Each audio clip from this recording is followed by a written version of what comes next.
में पहली बार बोलने का मौका मिला है। नहीं आप मजबूरी को समझिए, और मेरा तो ये भी नहीं ठिकाना है कि कब तक बोलने का मौका मिलेगा, आप जानते हैं। नहीं मुख्तार अंसारी के बड़े बेटे अब्बास अंसारी का उत्तर प्रदेश विधानसभा में दर्द छलक पड़ा है।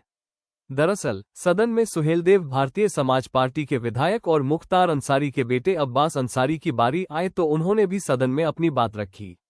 इस बीच उन्होंने कुछ ऐसा कहा जिसने सभी का ध्यान उनकी ओर खींच लिया। विधानसभा में जब अब्बास अंसारी बोल रहे थे तब उनका समय पूरा हो गया था। इसके बाद विधानसभा के स्पीकर ने कहा कि आपका समय खत्म हो गया है। इस पर अब्बास अंसारी कुछ और समय देने की मांग करने लगे और कहा कि मुझे 4 साल में पहली बार मौका मिला है, आगे यह मौका मिलेगा भी कि नहीं। आइए सुन लेते हैं कि यूपी विधानसभा में भावुक अब्बास अंसारी ने क्या कुछ कहा। तहे दिल से शुक्रगुजार हूं कि आपने मुझे माननीय राज्यपाल महोदया के अभिभाषण पर बोलने का मौका दिया।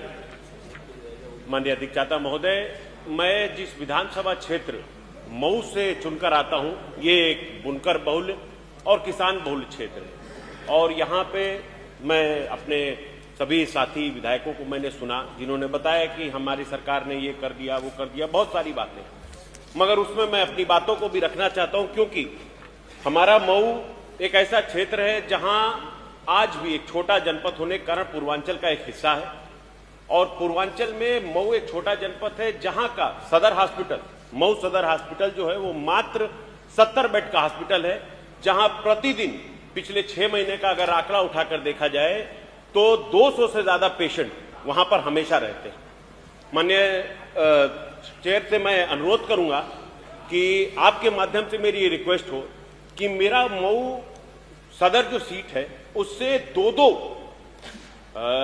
राष्ट्रीय मार्ग गुजरते हैं। एक तो हमारा ये एक्सप्रेसवे गुजरता है, पूर्वांचल एक्सप्रेसवे, दूसरा गोरखपुर से बनारस वाला जो मार्ग है वो गुजरता है, मगर उसके बाद भी हमारे विधानसभा क्षेत्र में कोई भी ट्रॉमा सेंटर नहीं है, जिससे अगर कोई घटना घट जाती है तो पेशेंट को मिनिमम, जो कि हमारे क्षेत्र से 100 किलोमीटर की दूरी पर जो भी अच्छा बेहतर हॉस्पिटल है वहां या लखनऊ आना पड़ता है, और रास्ते में उनकी मृत्यु हो जाती है, और जो कि एक अपूर्व घटना होती है जिसकी कोई भी पूर्ति नहीं की जा सकती। मैं आपके माध्यम से अनुरोध करूंगा कि अध्यक्ष जी, मेरी विधानसभा बुनकर बहुल क्षेत्र है और बुनकर लोग बड़ी बड़ी मशीनों से काम करते हैं।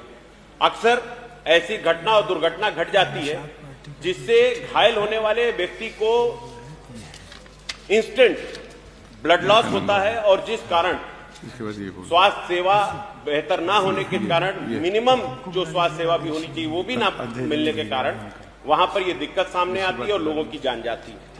अध्यक्ष जी, मैं आपसे ये अनुरोध करूंगा आपके माध्यम से कि हमारे यहाँ मऊ का जो डिस्ट्रिक्ट हॉस्पिटल है उसमें ऑक्सीजन जनरेशन प्लांट नहीं है, जो कि आज के समय में बहुत ज्यादा जरूरी पड़ जाता है, क्योंकि सिलेंडर से सप्लाई होने वाली जो गैस है, अगर किसी माध्यम से ऑक्सीजन खत्म हो जाता है तो एक बहुत बड़ी घटना का सामना हो सकता है, जिससे कि जान और माल का नुकसान हो सकता है। अध्यक्ष जी, मेरे यहाँ एक सबसे बड़ी परेशानी यह है कि जो सदर हॉस्पिटल है उसकी अच्छा ना होने की वजह से, और वहां कोई भी स्पेशलिस्ट डॉक्टर ना होने की वजह से जो प्राइवेटाइजेशन हो रहा है, और वैसे भी इस सरकार में प्राइवेटाइजेशन को काफी बढ़ावा दिया जाता है, तो हमारे मऊ में जो प्राइवेट हॉस्पिटल्स है उनकी एक मोनोपोली चल रही है, जो अपने मनमाने रेट पर लोगों को हॉस्पिटल में भर्ती करते हैं और उनसे मनमाना रेट वसूलते हैं, और ठीक से इलाज तक नहीं मौजूद हो पाता। तो माननीय अध्यक्ष जी, मैं आपसे यह अनुरोध करूंगा कि मेरे इस प्रस्ताव को भी भरा जाए, रखा जाए उसमें, और हमारे यहाँ मऊ के जो हॉस्पिटल है उसमें इन सुविधाओं को भी ऐड किया जाए। अध्यक्ष जी, मैं एक बड़ी महत्वपूर्ण बीमारी है जो हमारे मऊ में लोगों को बहुत परेशान कर रही है, थैलीसीमिया नामक एक बीमारी है। इस बीमारी में हड्डी के अंदर जो बोन मैरो होता है उसमें खराबी आ जाने के कारण व्यक्ति बहुत ज्यादा परेशान हो जाता है, दर्द से जूझता है। पीड़ित को हर 15 दिन में पीआरवीसी ब्लड की आवश्यकता पड़ती है। इस रोग के उपचार में और भी सुविधाओं की आवश्यकता पड़ती है। सुविधा न होने के कारण मरीजों की मौत हो रही है तथा उनके परिजन आर्थिक रूप से टूटते जा रहे हैं। मान्यवर, आपसे अनुरोध करता हूं कि इस बीमारी की गंभीरता को देखते हुए डिस्ट्रिक्ट हॉस्पिटल मऊ में इस रोग के 2 स्पेशलिस्ट कंपोनेंट ब्लड बैंक जांच एवं दवाइयां उपलब्ध कराने की कृपा करें। मान्यवर, मेरे यहां सबसे बड़ी परेशानी नगर पालिका क्षेत्र, हमारे यहां से ही नगर विकास मंत्री भी आते हैं, मगर जो भी कारणवश हो, मैं अपनी परेशानी आपके सामने अपने मऊ की रखता हूं कि मेरे नगर पालिका क्षेत्र में 25% आबादी जो कि एक गंदे पानी के नाले के खुले होने की वजह से परेशान है। ये 500 मीटर लंबा नाला करीब 27 फीट चौड़ा है माननीय, और 27 फीट चौड़ा नाला जब भी बारिश का मौसम आता है, खुला हुआ नाला, उसमें पानी भर जाता है। पानी भरने के कारण तरह तरह की बीमारियां पैदा होती हैं। कभी छोटे बच्चे उसमें गिर जाते हैं, कभी उसमें कोई जानवर गिर जाता है और जान और माल का भारी नुकसान हो जाता है। तो माननीय चेयर से मैं अनुरोध करूंगा कि आप मेरी तरफ से मेरी इस चीज को पहुंचाएं और किसी भी तरह उस नाले को बनवाने की कृपा करें, क्योंकि आगे 2 महीने 3 महीने बाद बरसात का मौसम शुरू हो जाएगा और फिर से इन घटनाओं से हमारे नगरपालिका क्षेत्र को बहुत दिक्कत होगी।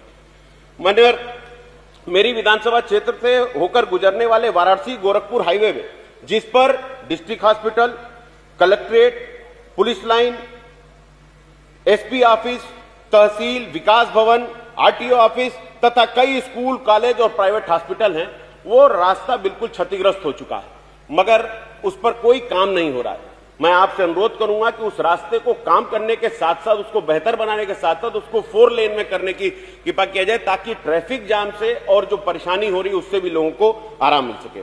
मेरी विधानसभा क्षेत्र सदर मऊ नगर पालिका क्षेत्र स्थित बंधा रोड, डेढ़कुलिया घाट से खेदूपुरा भदेसरा होते हुए बख्तावरगंज मार्ग को 4 लेन कराना बेहद जरूरी है, ताकि हमारे नगर पालिका क्षेत्र को जो भारी ट्रैफिक है उससे छुटकारा मिल सके। मेरे यहाँ विकासखंड रतनपुरा है। रतनपुरा में विकासखंड ग्राम खेचा है। टिपर 7 में तमसा नदी पर गोदाम घाट के सामने पुल का निर्माण कराना बेहद जरूरी है, क्योंकि लोगों को इसकी बड़ी समस्या हो रही है इसकी वजह से। और देखिए, मेरी विधानसभा क्षेत्र में ग्राम गाढ़ा में योगपुर हॉस्पिटल की पुरानी चारदीवारी टूट गई है, जिसकी वजह से आवारा पशु उसके अंदर आ जाते हैं और बड़ी परेशानी होती है। माननीय सदस्य जी, समय देखें। मात्र 30 सेकंड दूंगा सर। आप लिख के दे दीजिए, याद आएगा। मुझे सर 4 साल में पहली बार बोलने का मौका मिला है।